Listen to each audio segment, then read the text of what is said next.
وعن ابی ہریرہ قال کان یورز علی النبی صلی اللہ علیہ وسلم القرآن کل عام مرہ۔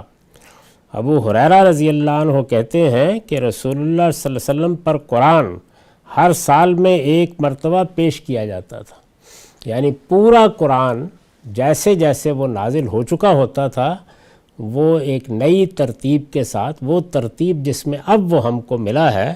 رسول اللہ صلی اللہ علیہ وسلم پر پیش کیا جاتا تھا، اور یہ ہر سال کا معمول تھا۔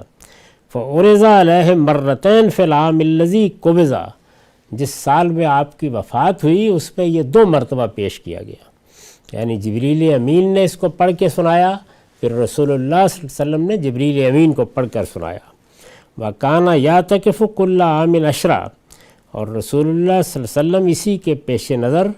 ہر سال 10 دن کا اعتکاف کرتے تھے۔ فَاعْتَكَفَ 20 فِي الْعَامِ الَّذِي قُبِضَ، اور چونکہ یہ معاملہ 2 مرتبہ ہوا آخری سال میں تو آپ نے اعتکاف بھی 20 دن کا کیا، یعنی 2 عشروں کا اعتکاف کیا۔ اس سے اندازہ کیا جا سکتا ہے کہ رسالت مآب صلی اللہ علیہ وسلم کے ہاں یہ معمول قرآن مجید کی تلاوت، قرآن مجید کو اخذ کرنے، جبریل کو پڑھ کر سنانے، جبریل کے آپ کو پڑھ کر سنانے ہی کے لیے ہوتا تھا۔ اور اس سے یہ بات بھی معلوم ہوتی ہے کہ اگر اللہ تعالیٰ اعتکاف کی سعادت دے تو اس پہ زیادہ اشتغال اللہ کی کتاب قرآن مجید ہی سے ہونا چاہیے۔ قرآن مجید اس مہینے میں نازل ہوا ہے، قرآن مجید اس مہینے کی ایک غیر معمولی رات میں نازل ہوا ہے، قرآن مجید کو ایک خصوصی مناسبت رمضان کے مہینے سے ہے۔ اللہ تعالیٰ فرماتے ہیں کہ رمضان کا مہینہ روزوں کے لیے خاص اس وجہ سے کیا گیا ہے کہ اس میں قرآن نازل کیا گیا ہے۔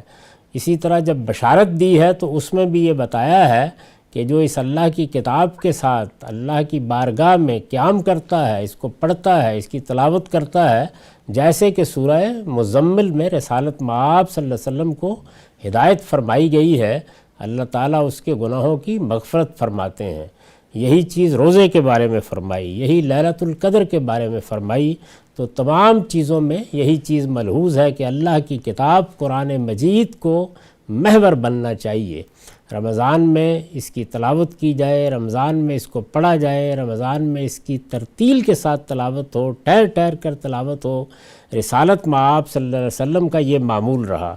اور اس کے لیے آپ اعتکاف کرتے تھے۔ جبریل امین ہر رات قرآن مجید آپ کے سامنے پیش کرتے، خاص طور پر یہ آخری 10 دنوں میں پڑھا جاتا، پڑھایا جاتا۔ آخری سال میں جس سال آپ کی وفات ہوئی، یہ روایتیں بتاتی ہیں کہ 2 مرتبہ یہ معاملہ ہوا تاکہ پورا قرآن مجید اس ترتیب کے ساتھ جو اب ہمارے پاس ہے رسالت مآب صلی اللہ علیہ وسلم کو سنا دیا جائے۔ اور ظاہر ہے کہ رمضان میں یہ معاملہ جبریل کے ساتھ حضور کرتے تھے، اور پھر یہی قرآن اسی ترتیب کے ساتھ آپ نے صحابہ کرام کو پڑھ کر سنایا۔ تو قرآن مجید کا معاملہ ہرگز یہ نہیں ہے کہ اس کی کوئی ترتیب نہیں تھی یا اس کی کوئی آیت کسی کے پاس تھی اور کوئی کسی کے پاس تھی، وہ اس شان کے ساتھ، اس اہتمام کے ساتھ دیا گیا، اس طرح اس کا مذاکرہ ہوتا رہا، اور آخری سال میں